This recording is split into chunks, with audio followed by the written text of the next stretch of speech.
Hello students, welcome to my channel digital tech. मैं सुवेश गुप्ता। मैं आपको क्लास 8 का चैप्टर नंबर 12 पढ़ा रहा था, जो कि एक्सपोनेंट पावर है। इस चैप्टर में प्रीवियस 3 वीडियोस बना चुका हूं और this is part 4। Previous 3 videos में मैंने आपको chapter explanation, laws of exponents, मतलब लॉज ऑफ एक्सपोनेंट्स या जो भी समझ सकते हो आप, या आइडेंटिटी समझ सकते हो, ठीक है। साथ ही साथ जो एक्सरसाइज 12.1 है उसके मैं क्वेश्चन नंबर 3 तक करा चुका हूँ, ठीक है। तो अगर आपने वो पहले वाली वीडियोस नहीं देखी है तो मैं उन सारी वीडियोस का लिंक आई बटन में दे दूंगा, आप जाकर उनको देख सकते हो, ठीक है। तो इस वीडियो में मैं आपको क्वेश्चन नंबर 4 से स्टार्ट कराऊंगा और जो भी सब्सिक्वेंट आगे क्वेश्चन है वो मैं कराऊंगा, ठीक है। तो इस वीडियो को चलिए स्टार्ट करते हैं, ठीक है। तो क्वेश्चन नंबर 4 आपका जो है वो समझिए और उस हिसाब से हम करते हैं। क्वेश्चन नंबर 4 आपसे बोला जा रहा है इवेल्युएट। 2 क्वेश्चन है, मैं आपको फर्स्ट बता रहा हूं, ठीक है। सेकंड आप लोग खुद कर लीजिएगा, ठीक है। फर्स्ट क्या है इवेल्युएट, वही मैंने बताया था इवेल्युएट कॉन्सेप्ट की क्या होता है, वैल्यू निकालना, वैल्यू फाइंडिंग, वही इवेल्युएट बोलते हैं। 8 - 1 इंटू 5 डिवाइडेड बाई 2 -4, ठीक है। ये क्वेश्चन है आपका 8 - 1 इंटू 5 डिवाइड बाई 2 -4। इसको कैसे सॉल्व करेंगे ये समझिए, देखिए ध्यान से। सबसे पहले बात ये समझनी होगी आपको करना क्या है, कैसे करना है, ये सब चीजें। यहाँ पे आप 2 तरीके से कर सकते हो, दोनों तरीके इजी है, आपको जो कन्वीनियंट लगे, ठीक है। तो मैंने पहले एक चीज बताई कि जो भी इसमें नेगेटिव है उसको पॉजिटिव करना होगा, नेगेटिव है तो पॉजिटिव करना होगा। वो कैसे करना होगा, उसको आप ऐसे कर सकते हो। देखिए 8 - 1 है, तो देख मैंने बताया था आपको, है ना, कि अगर न्यूमरेटर और डिनोमिनेटर है, अगर है आपके, तो ज्यादा इजी रहता है करने में। न्यूमरेटर अगर इनका पावर निगेटिव में है, -n है ना, इनका पावर -n है, तो क्या करो आपस में एक्सचेंज कर दो, इसको क्या कर दो d/n कर दो, तो पावर अपने आप n हो जाएगा, है ना। तो फिर कुछ ऐसे ही समझो, यहाँ पे अगर ये -8 - 1 है, तो अगर ये इसको नीचे भेज दोगे यहाँ डिनोमिनेटर में, तो 8 हो जाएगा, ठीक है। और यहाँ पे 2 -4, तो इसको ऊपर भेज दोगे तो 2 हो जाएगा। तो ये भी आप चाहो तो यूज कर सकते हो सीधा सीधा। मतलब ये कि न्यूमरेटर और डिनोमिनेटर एक्सचेंज करने से ही पावर अपने आप चेंज हो जाते हैं। चेंज मतलब पॉजिटिव पर नेगेटिव, नेगेटिव को पॉजिटिव, तो दोनों नेगेटिव है तो नेगेटिव को ही पॉजिटिव बनाना होता है, हम पॉजिटिव को नेगेटिव बनाने का नहीं सोचते हैं, ठीक है। तो क्या हो जाएगा यहाँ पे, ये 2 ऊपर चल जाएगा, तो वही हो जाएगा कि नेगेटिव पावर हट जाएगा, नेगेटिव साइन हट जाएगा, इंटू 5/3 बाई 8 ठीक है। अब ध्यान से देखिए 2 मतलब क्या होगा, 2 इंटू 2 राइट, इंटू 5/3। इसको ऐसे रहने दो, ठीक है। 8 इसलिए मैं बता दूं, इसको मैंने इसलिए खोला भी, देखो देखिएगा 2 1 जा 2 और 4 2 जा 8, 2 2 जा 4 और 2 1 जा 2, देखिए करिया कि नहीं करिया। अब क्या बचा आपका 2 इंटू 5/3 बचा, है ना। अब चाहिए तो यहीं पे आंसर छोड़ दीजिए और चाहिए तो ओपन कर लीजिए। 2 इंटू 5/3 मतलब 5 इंटू 5 इंटू 5, है ना। तो क्या हो जाएगा आपका हो जाएगा और यहाँ पे हाँ साइड आप रीजन लिख दीजिएगा, a⁻m इज इक्वल टू 1/a�म ठीक है। ये इसका रीजन हो गया।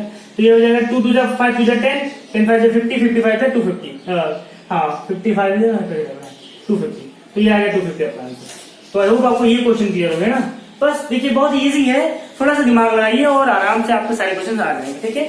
तो फर्स्ट हो गया, सेकेंड आप लोग खुद कीजिएगा, ऐसे ही इजी है। बस ये नेगेटिव, आपको बस इतना ध्यान दीजिए कि नेगेटिव साइन तो पहले बस फर्स्ट ऑफ ऑल आप क्या काम करो कि जिसमें जितने भी ऐसे मतलब बेसेस हैं जिनके पावर आपके नेगेटिव में है, उनको पॉजिटिव में कन्वर्ट करो, जिससे कुछ ना कुछ सोल्यूशन के आपको आइडियाज लगते रहेंगे। लेकिन ये है कि प्रैक्टिस नहीं रहेगी तो आपको नहीं आएंगे। अभी स्टार्टिंग में थोड़ा सा डाउट हो जाए, क्योंकि मैं समझा रहा हूं तो वो क्वेश्चन तो फटाक से आ जाएगा, लेकिन आपके जो नए क्वेश्चन हो सकता है डाउट हो, तो अगर आपको कुछ डाउट होता है तो उसको 2-3 बार सोचोगे, अच्छे से करोगे, समझोगे तो आ जाएगा, एग्जाम्पल देख लो आ जाएगा।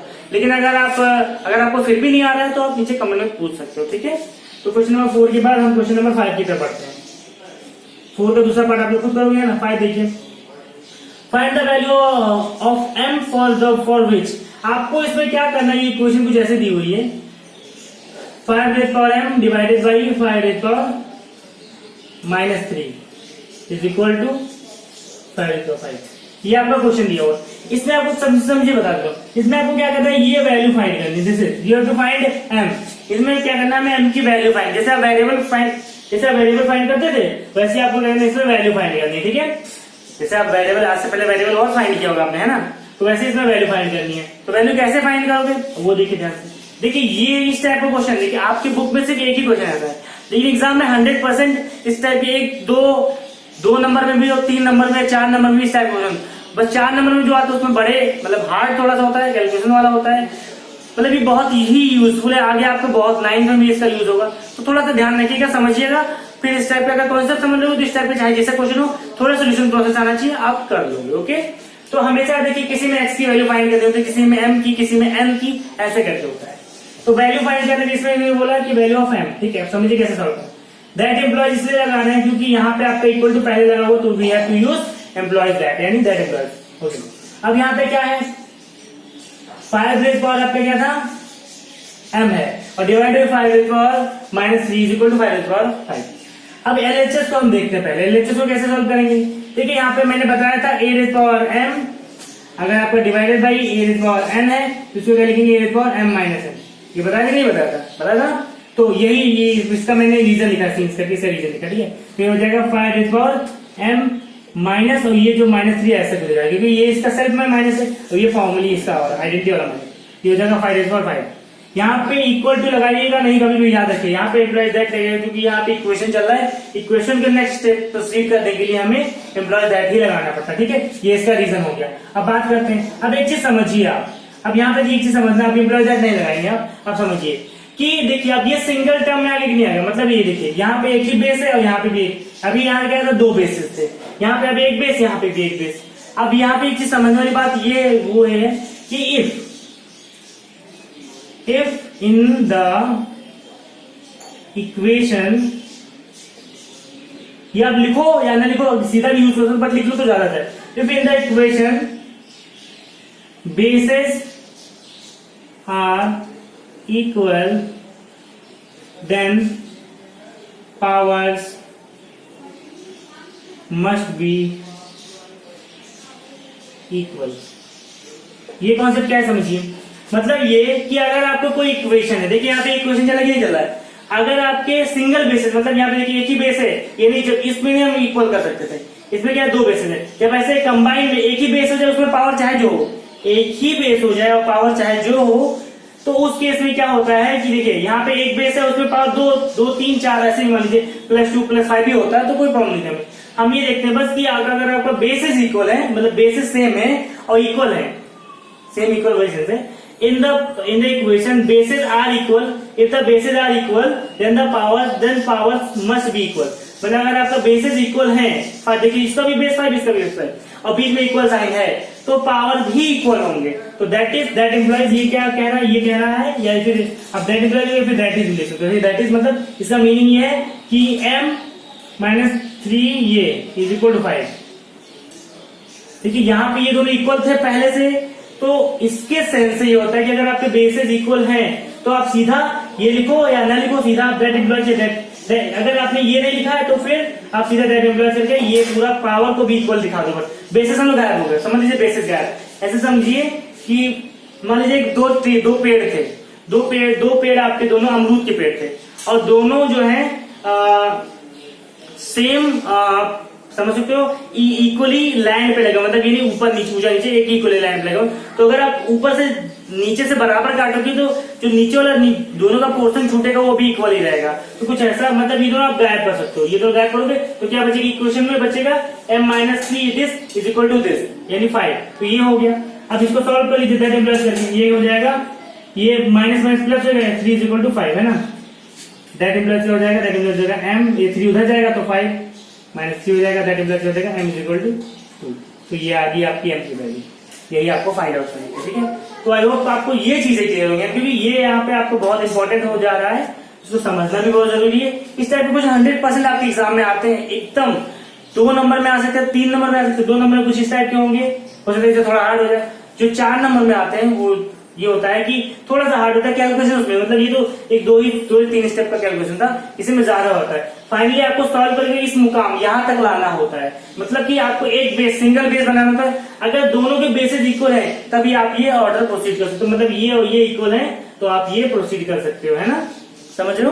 तो ये ऐसे भी समझ सकते हो आप, है ना, कुछ ऐसे समझा देते हैं। a⁻m is equal to a⁻n है, अगर ये है ये होता है तो दैट इम्प्लाइज क्या हो जाएगा, ये चाहो तो आप लिख लो m is equal to n, ये होता है, मतलब ये कि अगर आपके बेसेस इक्वल है ना, तो फिर पावर्स भी इक्वल हो जाएंगे। तो वही हमने किया और ये आपका आंसर आ गया। इस क्वेश्चन को थोड़ा सा लाइटली ना लीजिएगा, इसके एक ऊपर एग्जांपल भी है, वो भी आप चाहो तो देख लेना और कर लेना, क्योंकि इसमें इस टाइप के क्वेश्चन में जरूरी होता है कि आपको समझना और चीजें करना। ठीक है, तो आप इसको करोगे तो ये चीजें हो जाएंगे। ठीक है,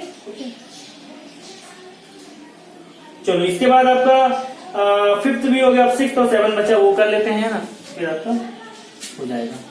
ये 4 एक्सरसाइज खत्म हो जाएगी, फिर है ना फिर अगली एक्सरसाइज की तरफ मूव करेंगे। क्वेश्चन नंबर आपका मैंने कहाँ पे बताया है, आपका मैंने बताया है, ठीक है, मैंने आपको बता दिया। फिफ्थ क्वेश्चन नंबर 6 देखिए,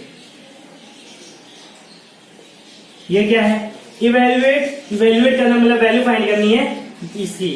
अब यहाँ पे 2 है, मैं आपको एक ही बताऊंगा, है ना, मैं आपको ऐसा करता हूं, फर्स्ट ही बता देता हूँ। ठीक है, समझिए और ध्यान से देखिएगा। ठीक है, ठीक है, समझना ज्यादा इंपॉर्टेंट है रेदर देन आपका लिखना। आप लिखते रहोगे, स्कूल में भी वही होता है, आप लोग लिखते रहते हो, अगर नहीं समझ आता तो फिर भी लिखते रहते हो। कॉपी कंप्लीट करने से नहीं होता कि खाली कॉपी कंप्लीट कर लिया तो हो गया आपका, सब कुछ आ गया ना, तो इसलिए देखिए। अब यहाँ पे क्या है, ये कुछ इस तरह क्वेश्चन है, इसको सॉल्व करना है। मैंने आपको पहले भी एक चीज समझाई थी कि देखिए आपको आइडिया कब लगेगा, कैसे करना है। जैसे कोई करके दे देता तो हाँ ऐसे से बोला समझ गया, लेकिन आपको कैसे करना है उसके लिए समझने के लिए बस इतना समझिए कि अगर आपका पावर निगेटिव साइन के साथ है, पावर क्या अगर आपका निगेटिव साइन के साथ है तो पहले उसको पॉजिटिव बनाने की कोशिश कीजिए। जब पॉजिटिव बनाओगे तो कुछ ना कुछ सोल्यूशन अपने आप निकलते रहेंगे। जैसे इसमें बहुत लोग सोचेंगे कि करे सोल्यूशन करे तो करे कैसे, ये चीजें नहीं समझ आएंगे इनको। तो पहले एक में याद रखिए, अगर कोई भी आपका एक्सपोनेंट पावर है इसमें भी अगर आपका नेगेटिव पावर नेगेटिव में है, पहले उसको पॉजिटिव बनाइए, उसके बाद कुछ ना कुछ आपको आइडिया लग जाएगा, सोल्यूशन प्रोसेस आ जाएगा या सॉल्व होना शुरू हो जाएगा। ठीक है, तो पहला वो आप ध्यान रखिएगा।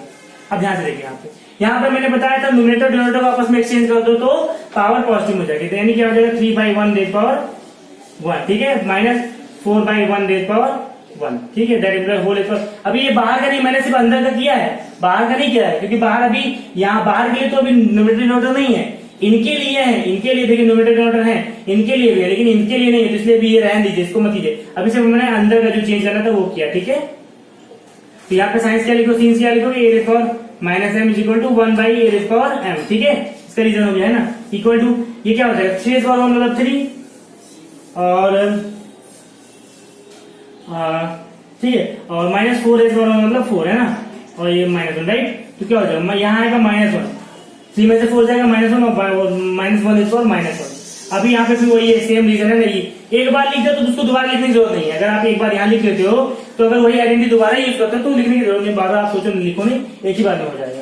तो हो जाएगा -1 रेज पावर -1 हुआ ना, तो उस केस में आप क्या करोगे कि वही पावर नेगेटिव है उसको पॉजिटिव कर दो तो क्या हो जाएगा 1/, ये पूरा टर्म नीचे चला जाएगा और पावर 1 हो जाएगी। तो किसी नंबर का पावर 1 मतलब कोई पावर 1 मतलब वही होता है कि आपका 1 ही वही रहेगा सेम। तो ये अब देखिए यहाँ पे 1/1 है लेकिन -1 है, तो ये माइनस साइड में भी लिख सकते, मतलब आगे लगा दो पीछे कहीं भी लगा दो, माइनस ऊपर न्यूमरेटर में चाहे डिनोमिनेटर आपका होल का बन जाता है, और 1/1 मतलब 1 ही होता है। तो ये कुछ आ जाएगा, तो ये -1 इसका आंसर आ जाएगा। ठीक है, अब इसके बाद लास्ट क्वेश्चन आपका क्वेश्चन नंबर 7 है, इसको मैं बता देता हूँ, फिर आपका ये पूरा एक्सरसाइज खत्म।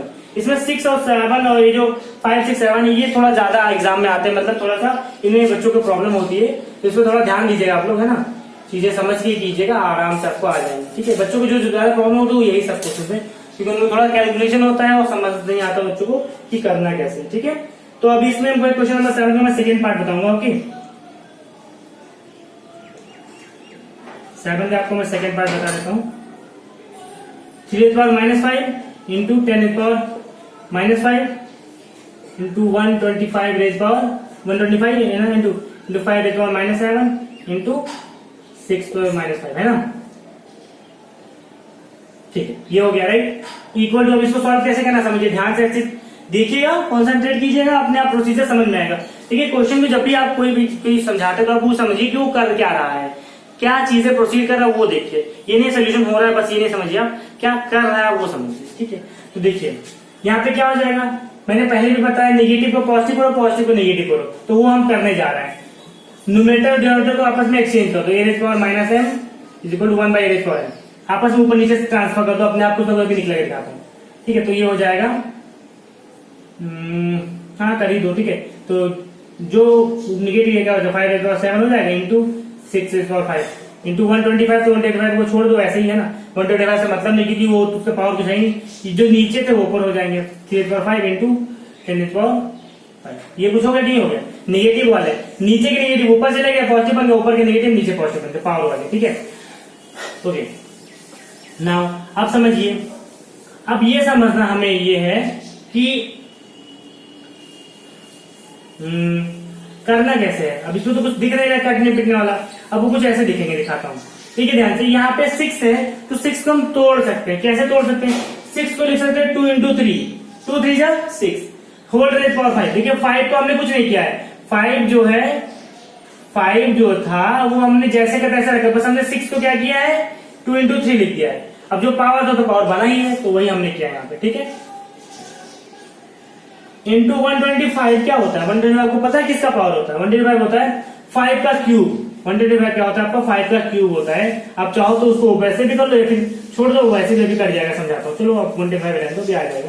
अगर कन्वर्ट करना तो कन्वर्ट भी कर सकते हो, नहीं तो वैसे भी छोड़ दो।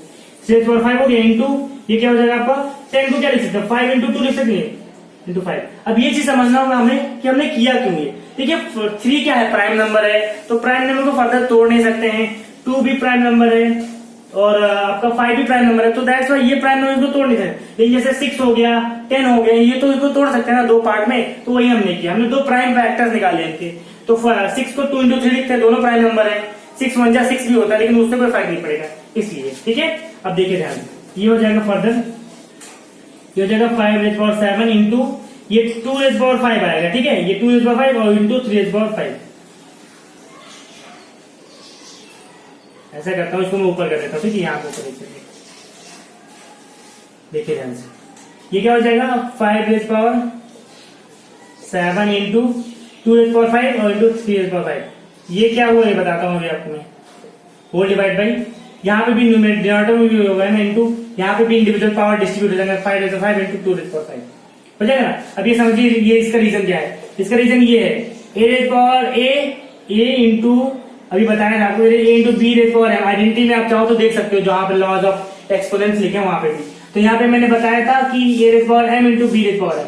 आपने जनरली लिखा है ये LHS लिखा है, उसके इक्वल टू RHS लिखा है। तो यहाँ पे भी ये होता है कि आप RHS को भी LHS लिख सकते हो। मैंने उसी टाइम भी बताया था, अभी बता रहा हूँ कि अगर ये दिया हो तो ये लिख सकते हो, ये दिया हो तो ये। अब यहाँ पे क्या है कि हमें ये दिया हो, हमें ये लिखना है, क्योंकि इसका यूज है। तो दैट्स व्हाई, मतलब ये समझिए आप कि जो पावर है वो दोनों पे डिस्ट्रीब्यूट हो जाती है, और जो प्रोडक्ट है वो प्रोडक्ट का प्रोडक्ट बना है। मतलब देखिए प्रोडक्ट का साइन प्रोडक्ट ही बना हुआ है, बस क्या है ये पावर जो है दोनों पे इंडिविजुअली डिस्ट्रीब्यूट हो चुकी है। याद रखिए कि ये प्लस प्रोडक्ट में ही होता है, ऐसा समझिए। अगर लिखा हुआ a plus B raise power मान लीजिए 5 लिखा हुआ है, तो इस केस में ये मत समझिएगा कि हो जाएगा a raise power 5 plus b raise power, ये ऐसा नहीं होगा। इस केस में नहीं होता है। यहाँ पे अगर ये प्रोडक्ट होता, मतलब मल्टीप्लाई होता, तब ये डिस्ट्रीब्यूट हो जाता। एडिशन सब्ट्रैक्शन में डिस्ट्रीब्यूट नहीं होता है, ठीक है। इतना समझ रहे हो ना। इसके बाद देखिए 2⁵5 यहाँ पे, 2⁵5 यहाँ पे कटेगा, ठीक है। 3⁵5 यहाँ पे, 3⁵5 यहाँ पे कटेगा। अब यहाँ पे इसके बाद ध्यान से देखिएगा, यहाँ पे क्या है 5⁵7 है, यहाँ पे देखिए 5⁵5 है। तो अभी बता रहा हूँ उसका रीजन क्या होगा। ये तो रीजन आपने लिख लिया होगा ना, इसका रीजन समझिए। a raise power m divide by a raise power m equal to क्या बताता है? a raise power m minus है ना, बताया था कि नहीं बताया? a raise power m minus है, यही मैंने किया है। 5⁵7 यहाँ पे और डिवाइड बाई 5⁵5, तो वही पावर सब्ट्रैक्ट हो जाएगा, और इंटू 125 है तो वो रहने दो, है ना। राइट, समझ रहे हो। तो ये क्या हो जाएगा? ये हो जाएगा 5⁵7 में से 2 जाएगा, 5 जाएगा, 2 आ जाएगा इंटू 125, ठीक है। समझ गए, है ना। इसके बाद अब ये समझिए, अब इसके बाद ये है कि आप चाहो तो और ओपन कर सकते हो। वैसे तो मैं कहूंगा इसको पावर नोटेशन में भी छोड़ दो, तभी हो जाएगा। मतलब ये कि चाहो तो सब पावर में, मैं बता रहा हूँ क्या है। इसको ओपन भी कर सकते हो, मतलब ये 125 को 5 स्क्वायर मतलब 25 मल्टीप्लाई करके भी कर सकते हो, या फिर पावर नोटेशन भी छोड़ सकते हो। पावर नोटेशन कैसे? 525 जो होता है वो 5 इंटू 5 इंटू 5 होता है। 5 5 25, 25 5 125, तो इसको 5 का क्यूब भी लिख सकते हैं, ये भी होता है। तो यहाँ ध्यान से देखिएगा, इसका एक और रीजन यहाँ पे बनेगा, since a raise power m into a raise power n is equal to a raise power m plus n। तो आप जो भी आइडेंटिटी यूज करो उसका साइड में लिख दिया करो, तो ये बहुत ही बेनिफिट फील होता है। आपके मार्क्स करने के चांसेस नहीं होते, क्योंकि मैम भी चाहती है वो आइडेंटिटी आप लोग लिखते रहो। तो क्या हो जाएगा? देखिए पावर जो है बेसिस सेम है तो पावर ऐड होंगे, तो क्या हो जाएगा 2 + 3 is equal to 5 raise power 5। तो ये आ गया आपका आंसर। ये कुछ इस तरह आंसर होगा, इस तरह सोल्यूशन प्रोसीजर होगा। तो इस तरह को सॉल्व करना था आपको, है ना।